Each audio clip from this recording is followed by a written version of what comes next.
আপনারা দেখছেন একুশে টেলিভিশন।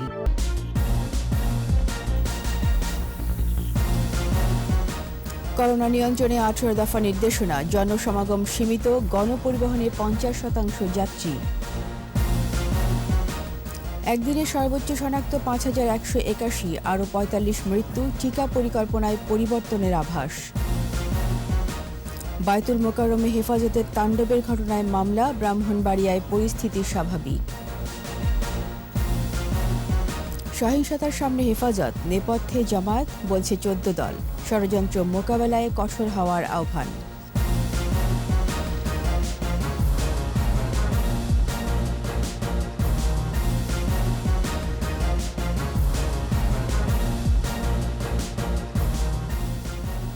শুনছিলেন ফার্স্ট সিকিউরিটি ইসলামী ব্যাংক লিমিটেড সংবাদ শিরোনাম। আমন্ত্রণ রাত 11টার 21 সংবাদে।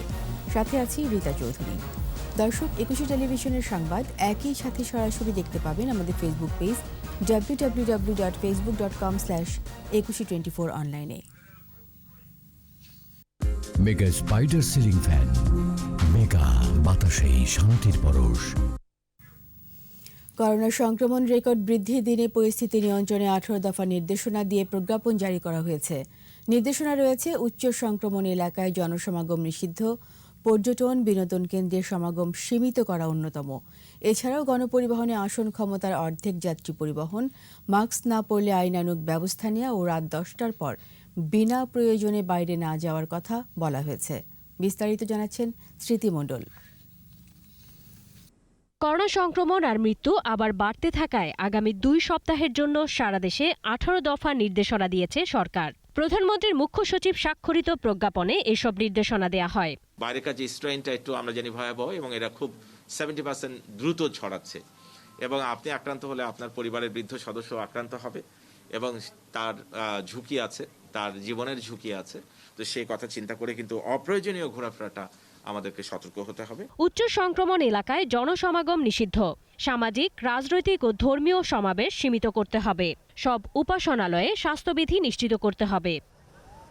পর্যটন বিনোদন কেন্দ্র, সিনেমা হলে জনসমাগম সীমিত করার নির্দেশ দেওয়া হয়েছে।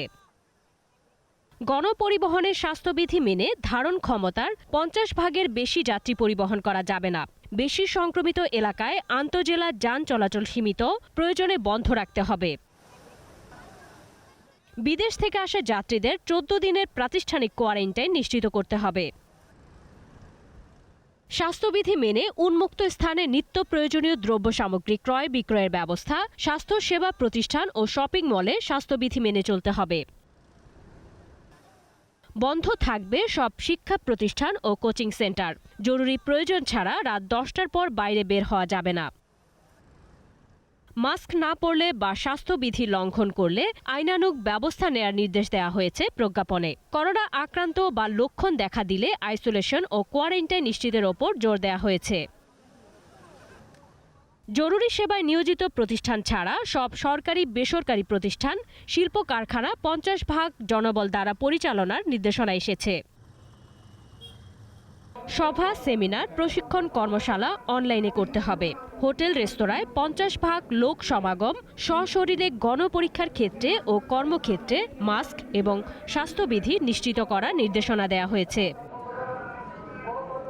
এর আগে রাজধানীতে জাতীয় হৃদরোগ ইনস্টিটিউট ও হাসপাতালে আয়োজিত এক অনুষ্ঠানে ভার্চুয়ালি অংশ নিয়ে স্বাস্থ্যমন্ত্রী বলেন, সংক্রমণ আশঙ্কাজনক হারে বাড়ছে। 1 সপ্তাহের মধ্যে আইসিইউ সংখ্যা বাড়ানো হবে জানান মন্ত্রী। আইসিইউ বৃদ্ধি করার পদক্ষেপ নিয়েছি এবং আগামী 1 সপ্তাহের মধ্যে প্রায় নতুন করে 40টি আইসিইউ বিভিন্ন হাসপাতালে যোগ হবে এবং নর্থ সিটি কর্পোরেশনেও আমরা একটা বিরাট আইসিইউ সেন্টার যেটা তৈরি ছিল না সেটা আমরা তৈরি করে ফেলছি আগামী 1 সপ্তাহের মধ্যে। এদিকে সংক্রমণ প্রতিরোধে স্বাস্থ্যবিধি মেনে চলা সহ বিভিন্ন ইস্যুতে জরুরি বৈঠক করে স্বাস্থ্য অধিদপ্তরও। 24 তারিখে গিয়ে দেখেছি এটা 29টি জেলা, তার মানে কিন্তু সংক্রমণ আস্তে আস্তে ছড়িয়ে পড়ছে।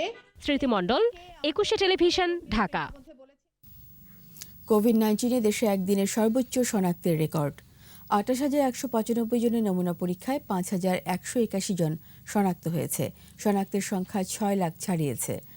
মৃত্যু ৪৫ জনের ৪৪ জনই হাসপাতালে মারা গেছেন। দৈনিক সংক্রমণ হার বেড়ে ১৮.৩৮%। স্বাস্থ্যমন্ত্রী বলেছেন, টিকার চালান ঠিকমতো না পেলে টিকা কার্যক্রম নিয়ে নতুনভাবে চিন্তা করতে হবে। স্মৃতিমণ্ডলের আরও একটি রিপোর্ট। করোনা সংক্রমণের ঊর্ধ্বগতি, পাল্লা দিয়ে বাড়ছে মৃত্যু, ভিড় বাড়ছে হাসপাতালে। স্বাস্থ্য অধিদপ্তরের তথ্য অনুযায়ী ২৪ ঘন্টায় ২২৪টি ল্যাবে নমুনা পরীক্ষায় এ পর্যন্ত শনাক্তের রেকর্ড ছাড়িয়েছে। একদিনে শনাক্ত ৫,১৮১। মোট শনাক্ত সংখ্যা ৬,৮৯৫। একদিনে মারা গেছে আরও ৪৫ জন, যা ৭ মাসের সর্বোচ্চ। এর মধ্যে ৪৪ জনই হাসপাতালে। মোট মৃত্যু ৮,৯৪৯। নতুন ২,০৭৭ জন সহ সুস্থ ৫,৩৮,০১৮। করোনায় দৈনিক সংক্রমণ হার বেড়ে ১৮.৩৮%, সুস্থতার হার ৮৯.৫৪%, মৃত্যু ১.৪৯%। একদিনে ৬০ ঊর্ধ্ব মারা গেছেন ২৭ জন। সবচেয়ে বেশি মৃত্যু ঢাকা বিভাগে ২৮ জন। কোয়ারেন্টাইনে নেওয়া হয়েছে ১,৩৪৯ ও আইসোলেশনে ৩৬৮ জন। রাজধানীতে জাতীয় হৃদরোগ ইনস্টিটিউট ও হাসপাতালে আয়োজিত এক অনুষ্ঠানে ভার্চুয়ালি যোগ দিয়ে স্বাস্থ্যমন্ত্রী দেশের করোনা পরিস্থিতি তুলে ধরেন। রোগীদেরকে চিকিৎসা দিতে হবে। মে জুনের আগে কোভ্যাক্সের টিকা পাওয়া যাবে না উল্লেখ করে মন্ত্রী বলেন, টিকা কার্যক্রম নতুনভাবে চিন্তা করতে হবে। যদি আমরা টিকা না পাই, তাহলে পরে আপনার স্বাভাবিকভাবে আমাদেরকে নতুনভাবে চিন্তা করতে হবে। বিভিন্ন WHO এর সাথে যোগাযোগ করেছি, ওনারাও আমাদেরকে এখন এই মুহূর্তে টিকা দিতে পারছে না, যেটা ওনারা বলেছিলেন, এবং ওনারা টিকা সেই মে জুনের আগে দিতে পারবেন না, কোভ্যাক্সের টিকা। এদিকে সিডাপে আয়োজিত এক অনুষ্ঠানে বিজ্ঞান ও প্রযুক্তি মন্ত্রী ইয়াফেস ওসমান জানিয়েছেন, করোনার আরও শক্তিশালী ধরন পাওয়া গেছে। সবাইকে সচেতন ও স্বাস্থ্যবিধি মেনে চলার আহ্বান জানিয়েছেন মন্ত্রী। স্মৃতিমণ্ডল, ২১শে টেলিভিশন, ঢাকা। স্বাধীনতা দিবসে ভারতীয় প্রধানমন্ত্রী বাংলাদেশ সফরে বিরোধিতায় বায়তুল মোকাররম এলাকায় বিক্ষোভের সময় সংঘর্ষ, ভাঙচুর, অগ্নিসংযোগের ঘটনায় ৫০০ থেকে ৬০০ জন অজ্ঞাত পরিচয় আসামির বিরুদ্ধে মামলা করেছে পুলিশ। পল্টন থানার এসআই শামীম হোসেন বাদী হয়ে শুক্রবার রাতেই মামলাটি করেন। স্বাধীনতার সুবর্ণ জয়ন্তী ও বঙ্গবন্ধু জন্মশতবার্ষিকী অনুষ্ঠানে যোগ দিতে শুক্রবার ঢাকায় পৌঁছান ভারতের প্রধানমন্ত্রী নরেন্দ্র মোদী। তারই সফরে বিরোধিতা করে হেফাজতে ইসলাম সহ কয়েকটি সংগঠন ও ইসলামী রাজনৈতিক দল জুমার পরে বিক্ষোভ ও সহিংসতা শুরু করে। পরিস্থিতি নিয়ন্ত্রণে পুলিশ টিয়ারশেল, রাবার বুলেট ও জল কামান ব্যবহার করে। এ সময় মসজিদে উত্তর গেটের সামনে রাস্তার পাশে দুটি মোটরসাইকেলে আগুন দেয় মোদী বিরোধীরা। সংঘর্ষের মধ্যে সাংবাদিক, পুলিশ, সাধারণ নাগরিক সহ অন্তত ৬০ জন আহত হন।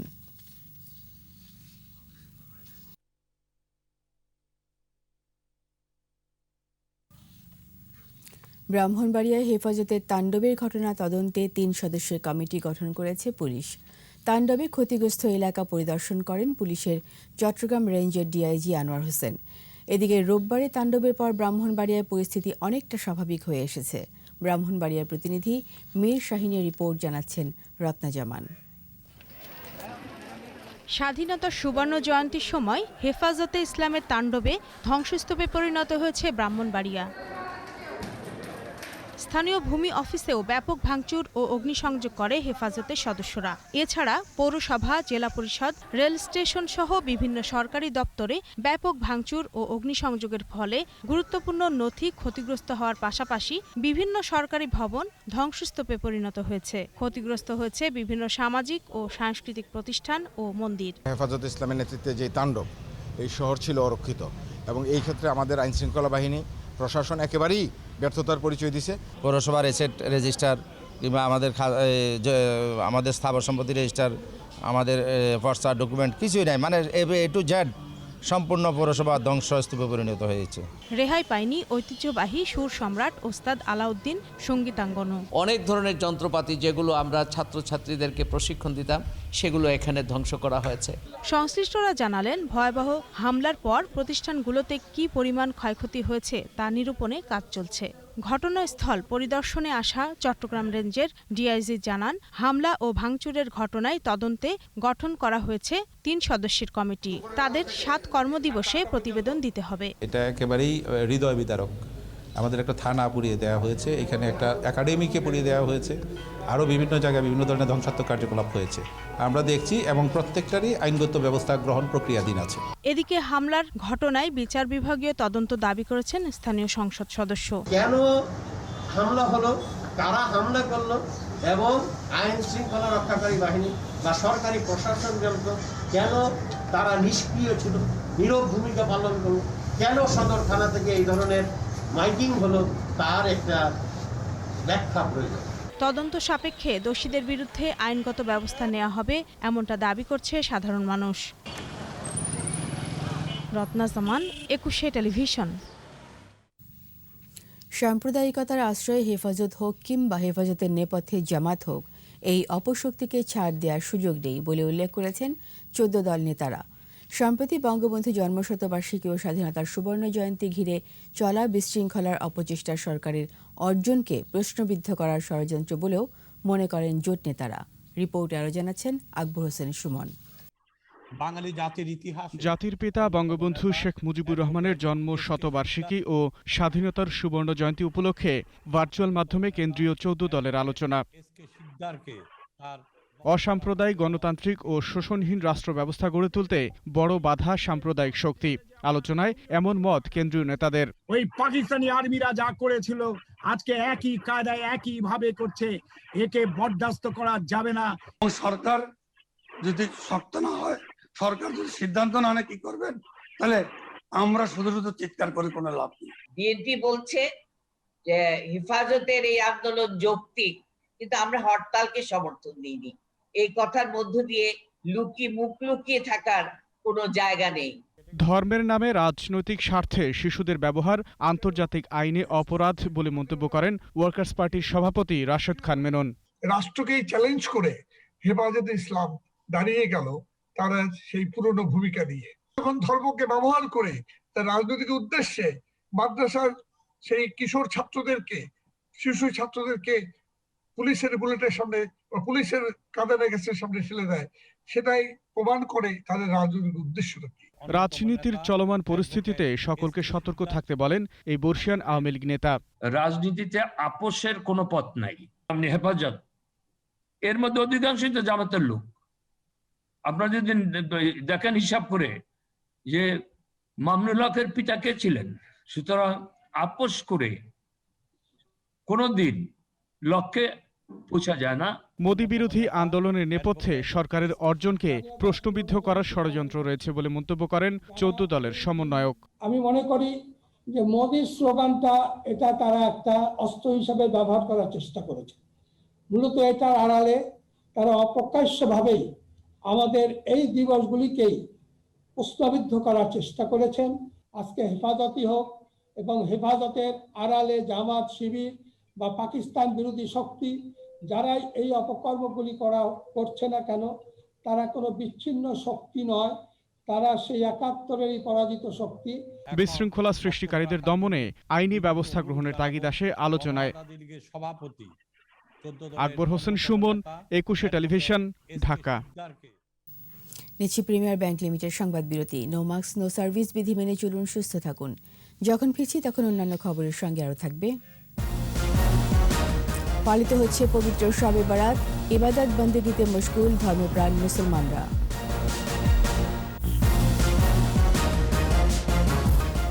আবার আমন্ত্রণ রাত 11টার 21 সংবাদে। পালিত হচ্ছে হাজার রাতের শ্রেষ্ঠ রজনী পবিত্র লাইলাতুল বরাত, শবে বরাত। মহিমান্বিত এই রাতে ধর্মপ্রাণ মুসলমানরা মশগুল ইবাদত বন্দেগীতে। মহান আল্লাহ তাআলার নৈকট্য লাভে বিভিন্ন মসজিদে চলছে নফল নামাজ, জিকির, আজকার, কোরআন তেলাওয়াত। বলা হয় এই রাতে মহান স্রষ্টার কাছে যা চাওয়া হয় তাই পাওয়া যায়, আর তাই গুনাহ মাফ ও আল্লাহর সন্তুষ্টি লাভে ইবাদত করছেন ধর্মপ্রাণ মুসলমানরা।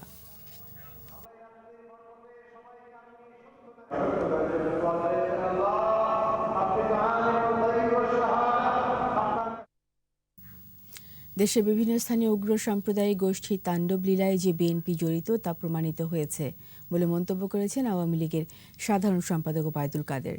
মানিকগঞ্জে হরিরামপুর উপজেলা সম্মেলনে সরকারি বাসভবন থেকে ভার্চুয়ালি যুক্ত হয়ে তিনি বলেন, জনবিচ্ছিন্ন হয়ে দলটি সরকার ও পুলিশকে প্রতিপক্ষ হিসেবে দাঁড় করানোর চেষ্টা করছে।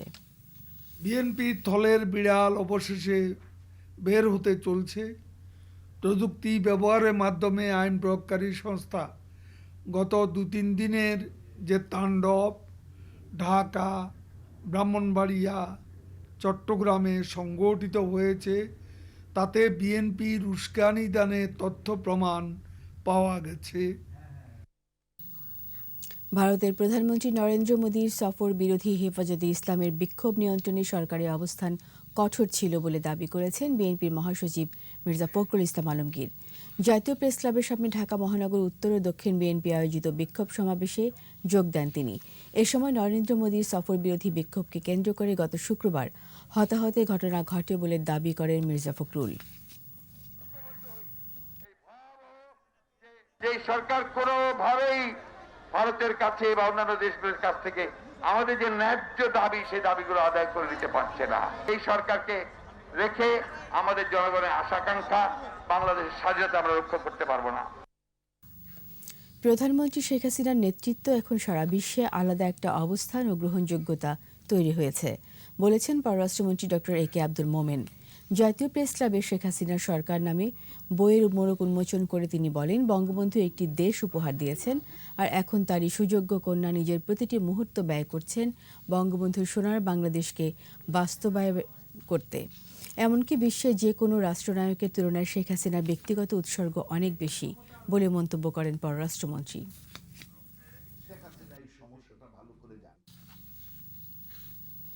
এবার আয়োজন বিএসবি গ্লোবাল নেটওয়ার্ক বইমেলার প্রতিদিন।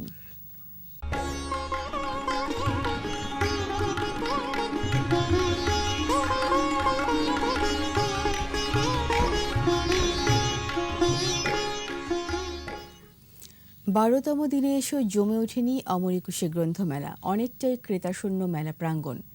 বেচাবিক্রি না থাকায় হতাশ প্রকাশকরা। তবে আগামী দিনগুলোতে দর্শনার্থী ক্রেতা বাড়বে বলে আশা তাদের।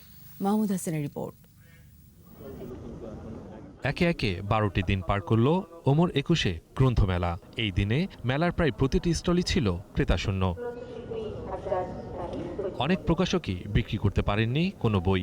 এভাবে চলতে থাকলে আর্থিক ক্ষতির আশঙ্কা তাদের। আজকে সারাদিনে কোনো ক্রেতাই আসেননি। ইভেন গত 2 দিন ধরেই কোনো ক্রেতা আসছেন না। আমাদের আজকে বর্ণীয় হয়নি। মেলাতে তেমন কোনো ভিড় নেই, বিক্রি নেই।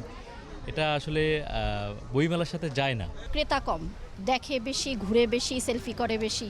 প্রত্যাশা তো সবসময় রাখি যে টার্গেট অবশ্যই ফুলফিল হবে। এখন পরিস্থিতি অনুযায়ী সেটা নির্ভর করবে যে আসলে কি হবে আমাদের।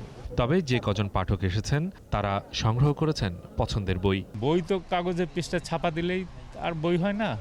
বইয়ের মতো লেখা যেটা থাকে যেটা নাকি আজকে প্রকাশ করলেও আগামী 10 বছর পর্যন্ত বই হিসেবেই মানুষ চিন্তা করবে, বা আরও পরে চিন্তা করবে যে এটা একটা বই।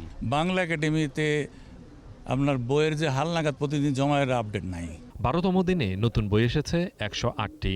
সব মিলিয়ে এবারের মেলায় এখন পর্যন্ত বই এসেছে 1489টি। আজকে আমার কাব্যগ্রন্থ মুজিব বর্ষের কবিতা মোড়ক উন্মোচিত হলো। মাহমুদ হাসান, একুশে টেলিভিশন, ঢাকা। নিচে আবারও প্রিমিয়ার ব্যাংক লিমিটেড সংবাদ বিরতি। নো মাস্ক নো সার্ভিস বিধি মেনে চলুন, সুস্থ থাকুন। যখন ফিরছি তখন অন্যান্য খবরের সঙ্গে আরও থাকবে। মিয়ানমারে বিমান হামলায় থাই সীমান্তে 3000 কাচিন, সশস্ত্র গ্রুপগুলোর সহায়তা চাইল বিক্ষোভকারীরা। আমন্ত্রণ আবারও রাত 11টার 21 সংবাদে। নাশকতা পরিকল্পনায় মামলায় গ্রেপ্তার বিএনপি নেত্রী নিপুণ রায় ও কেরানীগঞ্জে বিএনপি নেতা আরমান হোসেনকে জিজ্ঞাসাবাদের জন্য 3 দিনের রিমান্ডে নিয়েছে পুলিশ। রোববার আইনশৃঙ্খলা রক্ষাকারী বাহিনী অভিযানে গ্রেপ্তার হন নিপুণ রায় ও আরমান হোসেন। সোমবার দুপুরে তাদের ঢাকা মুখ্য মহানগর হাকিম আদালতে হাজির করে পুলিশ। পরে হাজারী থানায় দায়ের হওয়া নাশকতা পরিকল্পনা মামলার আসামি হিসাবে জিজ্ঞাসাবাদের জন্য 7 দিনের রিমান্ড চেয়ে আবেদন করা হয়। আদালত উভয় পক্ষের শুনানি শেষে 3 দিন করে রিমান্ড মঞ্জুর করেন।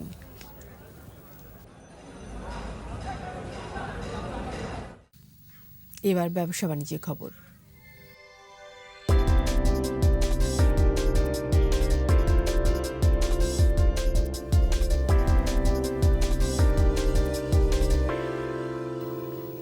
ইলেকট্রনিক্স ও হোম অ্যাপ্লায়েন্স উৎপাদনকারী ও বাজারজাতকারী শিল্প প্রতিষ্ঠান ইলেকট্রোমার্ট ও ট্রেড ইন্টারন্যাশনাল ইন্ডাস্ট্রিজের বার্ষিক পার্টনার সম্মেলন হয়েছে। এর উদ্বোধন করেন প্রতিষ্ঠান দুটি চেয়ারম্যান মোহাম্মদ নুরুন নেওয়াজ। উপস্থিত ছিলেন ব্যবস্থাপনা পরিচালক নুরুল আমিন এবং সারা দেশের ব্যবসায়িক পার্টনাররা। সম্মেলনে ভার্চুয়ালি অংশ নেন গ্রি ব্র্যান্ডের প্রেসিডেন্ট ও দক্ষিণ এশিয়ার অঞ্চল প্রধান এবং কনকা ব্র্যান্ডের দক্ষিণ এশিয়া অঞ্চল প্রধান।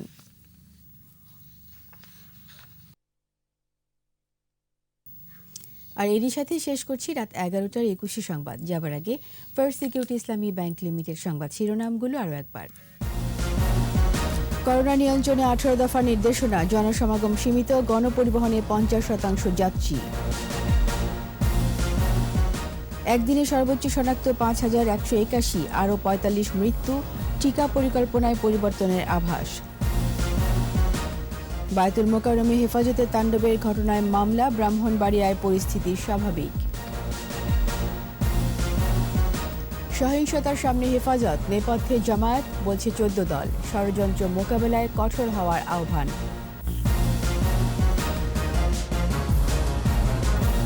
সবশেষ খবর জানতে ডায়াল করুন 2021 নম্বরে আর ভিজিট করুন 21-tv.com ওয়েবসাইটে। এছাড়া ফেসবুকে লগ ইন করতে পারেন facebook.com/2124 অনলাইনে। পরের সংবাদ রাত 1টায় দেখার আমন্ত্রণ রইল। স্বাস্থ্যবিধি মেনে চলুন, সুস্থ থাকুন। ধন্যবাদ।